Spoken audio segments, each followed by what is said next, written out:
abarundi ni bene wacu mane tuvuga ururimi rumwe turumvikana nk'ubu ibintu ndimo kuvuga abarundi bose barimo barabyumva nta kintu batarimo kumva ubose murumva abo bantu dukwiye gushwana nabo cyangwa dukwiye kuryana nabo ababyeyi bacu bayobozi bacu turabakunda sana ni nayo mpamvu tububaha ni nayo mpamvu nako tubafasha twatereka tubafashe ebana turabinginze maze iminsi mbona hari n'amafoto yamanitswe mu gisagara cya Bujumbura y'umukuru w'igihugu cy'u Rwanda ari we Paul Kagame His Excellency.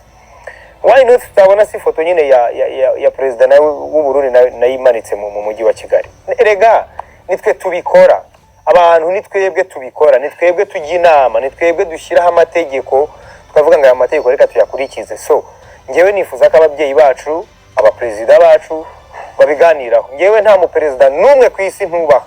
Yamana hari abana bajye bamenyera abaperezida kuri social media nkabona ya postinze ifoto ya president rwose arimo arayivugaho uko yishakiye. Yego ntago ari president w'igihugu cyawe urimo urabikorera president w'ikindi gihugu ariko ibyo bintu uramutse ubonye undi muntu wo hanze nawe yabikoreye president wawe wakwiyumva gute? Byakubabaza. Rero hari abana njyambona kuri social media barimo sinzi niba ari uko bafite abaforazi benshi ariko ibyo bintu mujye mubireka ibyo bintu byo gufata ifoto ya president ukayikorera ukayimanipira ubu ni president w'igihugu kandi burya bavuga ko ubu na Bibiliya bigaragaza ubutegetsi bushyirwaho n'Imana ubyangu byemera ubutegetsi bushyirwaho n'Imana ushobora kutabyemera nta ribi ariko ubutegetsi bushyirwaho n'Imana. Niba rero urimo gufata ifoto ya president ukamumenyera uko wiboneye hari inkoni zagukubita pe sinzi ngo ni yandi zava ariko hari inkoni zagukubita umunsi umwe. Rero ibyo bintu mujye mubireka mbibona kuba nkunda kubibona ku bajene bitwa ngo basa uracyaryamye ngo bande bamanipira amafoto y'abaperezida. Politike abantu bashobora kugirana ibibazo ibihugu bishobora kugirana ibibazo ariko kubura influencer uzi ejo cyangwa ejo bundi ubonye akazi mu Burundi byagenda bite wa mujene? Uzi ejo bundi ubonye akazi Uganda urimo kumanipira president wa Uganda wa byagenda bite? Ejo uramutse ubonye akazi uramutse uri umurundi ukaba urimo kumanipira ifoto ya president wacu ejo ukabona akazi Kigali byakugendekera bite? Uramutse urimo kumanipira ifoto ya president w'u Burundi ejo ukaba appointed kujya gukorera mu Burundi umva byagenda gute? So ibi bintu biri kuri social media bya mubireke mwabajene mwe mubireke ibyo bintu ntago ari sa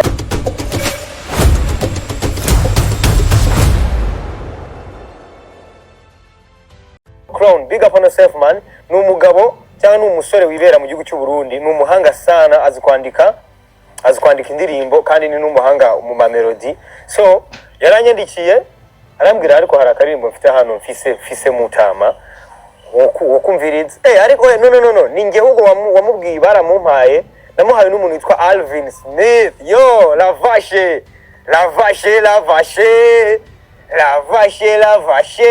wagwan yo la vache order from BJ big up on yourself man. Akazimba nkubona urimo kugakora fresh ni fresh sana vuba cyane buriya turaza gushaka uburyo tuganira tubwira abantu imishinga mishyashya ubafitiye. Yeah man, we there pan with big energy. We there pan for real man. Abahanzi mwese kuva mu gihugu cy'u Burundi ndabaramukije sana. Jewe ndabemera. Urundi burafise abahanzi bakaze muta. Uburundi burafise abahanzi bakaze muta. Uvyanke canke uvyemere. Ariko abarundi kweri barazi kuririmba barafise abahinyanyuzi. Bakaze muta. Kana bo tubahe credit kweri. Murarenze kweri abahinyanyuzi ndetse n'abafata amasanamu muri abantu badanje kweri kubera ko muri mwe harimo abadufashije kandi rwose turashima. Ndatanga akarorero ka John Erard yaradufashije cyane rwose muri industry yacu mu Rwanda. John Erard ubu nyene tuvugana John Erard ari i Kigali ari mu Rwanda yagiye gukora iki none yagiye gufasha abanyarwanda. Rero mureke abarundi tubashimire, mureke abarundi tujye tubashimira. Harimo elements, harimo ama elema yabo akomeye kandi afite icya akontribua kuri music industry yo mu Rwanda, you understand? Niyo mpamvu mura mbabwira ngo mujye mureka tureke kuryana ibyo biboro byo kuryana ngo uyu muziki ngo urarenze ngo uyu rutuyungu. Abarundi ni bene wacu bane, tuvuga ururimi rumwe turumvikana, ngo ibintu ndimo kuvuga abarundi bose barimo barabyumva, nta kintu batarimo kumva. Ubwo murumva abo bantu dukwiye gushwana nabo cyangwa dukwiye kuryana nabo? Oya. Niyo mpamvu ngiye buri gihe muranisabira ko leta y'u Rwanda na leta y'u Burundi mu buryo bwa politike bumvikane, nta gikuba kiba cyaracitse cyatuma amaleta atumvikana, urubyiruko rugakomeza guhahirana. Kuko kuba uyu munsi tutagenderanirana n'abarundi hari igihombo Burundi bufite muri sekiteri zitandukanye. Kuba uyu munsi tutagendana n'abarundi batatugenderera hari igihombo dufite natwe. Niba twarakoreraga ibitaramo tukabona amafaranga, uyu munsi tukaba tutakibikorerayo, dufite igihombo muri industry yacu ya music. So ngewe mpora nifuza amahoro hagati y'ibihugu, kubera ko buri ibihugu iyo bishwana bemeze nko kuba ababyeyi baba baturanye, ababyeyi bawe n'abanjye baba baturanye, aribo bakagombye gushyigikirana ugasanga bararyana. Niko ngiye mbifata kuri ibihugu bitameranye neza, ni nk'imiryango nyine ibiri ituranye yegeranye kandi noneho wenda yanashakanye. Ibaze kuba duturanye warampaye umugeni tukarwana tukajya duhora dushwana. Niko bimeze u Rwanda n'u Burundi, niko bimeze. Dufite abanyarwanda benshi bashatse mu gihugu cy'u Burundi, dufite abarundi benshi bashatse mu gihugu cy'u Rwanda, dufite. Ubwo rero hari ibintu, hari indirimbo y'umurundi ivuga ngo uwo murundi ni umupapa nemera sana, uzi kuririmba sana, Mukari wa live yararirimbye ngo kera. Iyo ndirimbo rwose n'ubiri mu ndirimbo n'uyu munsi ushobora kumva ukumva ziracyafite ubuzima, kandi yaririmbye kera. Ni indirimbo ishobora kuba ifite imyaka nka 10 kuzamura gutyo. Uwo muntu yararirimbye ngo yitwa Vishuruve, umusaza Mukari wa live, big up on yourself, ndagusuje sana. Yaririmbye ngo ikimana ifatanyirije nawe ushobora kugitandukanya, tuzokundana ubuzima bwacu bwose gushika gupfa. Ni ukuvuga ngo iyo ndirimbo ndayigereranya n'umubano w'u Rwanda n'u Burundi. Ntabwo rwose umubano w'u Rwanda n'u Burundi, umva icyo Imana yifatanyirije, dufite imiryango mu Burundi bafite imiryango mu Rwanda. Icyo Imana yifatanyirije ntawe ushobora kugitandukanya. Muzoreke twame dukundana, ibihugu bihahirane, ibihugu bikundane, abaturage bave mu Burundi badusure mu Rwanda, tuve mu Rwanda tubasure mu Burundi, tujye gukorera ibiceri, abarundi nabo baza bakorera ibiceri mu Rwanda, duhahirane. Niyo mpamvu ndimo kwisabira ababyeyi bacu, bayobozi bacu, turabakunda sana. Niyo mpamvu tububaha, niyo mpamvu nako tubafasha, twatereka tubafashe. Ebana turabinginze.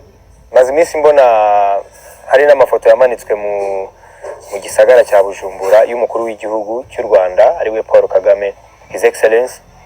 Why not tutabona si foto nyine ya president w'u Burundi nayimanitse mu mujyi wa Kigali? Erega nitwe tubikora, abantu nitwebwe tubikora, nitwebwe tujya inama, nitwebwe dushyiraho amategeko, tukavuga ngo aya mategeko reka tuyakurikize. So ngewe nifuza ko ababyeyi bacu, abaperezida bacu babiganiraho. Ngewe nta mu president n'umwe ku isi ntubaha.